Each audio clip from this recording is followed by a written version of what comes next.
സുഹരി റളിയല്ലാഹു അൻഹു പറയുന്നു, ഞാൻ ഡമസ്കസിൽ അനസ് ബിൻ മാലിക് റളിയല്ലാഹു അൻഹുവിൻ്റെ സന്നിധിയിൽ എത്തി. എന്നിട്ട് അദ്ദേഹം ചെന്ന സമയത്ത് കരയുകയായിരുന്നു. അപ്പോൾ ചോദിച്ചു, എന്തിനാണ് താങ്കൾ കരയുന്നത്? അദ്ദേഹം പറഞ്ഞു, ഈ നിസ്കാരമല്ലാതെ മറ്റൊന്നും ക്രമപ്രകാരം നിർവഹിക്കുന്നതായി ഞാൻ അറിയുന്നില്ല. എന്നാൽ ഇതും ജനങ്ങൾ പാഴാക്കി തുടങ്ങിയിരിക്കുന്നു എന്ന് പറഞ്ഞിട്ടാണ് അദ്ദേഹം കരയുന്നത്. ഇതിൻ്റെ വ്യാഖ്യാനത്തിൽ കവാക്കിബുദ്ദാറാനി എന്ന ഗ്രന്ഥത്തിൽ ഇങ്ങനെ കാണാം.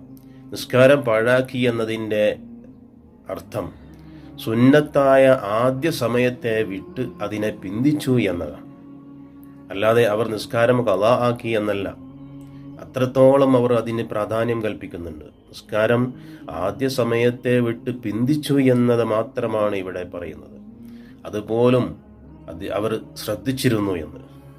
അപ്പോൾ ഇന്നത്തെ കാലത്ത് എത്ര പേരാണ് നിസ്കാരം തന്നെ ഒഴിവാക്കിക്കൊണ്ട് ജീവിക്കുന്നത്? അല്ലാഹു സുബ്ഹാനഹു വ തആല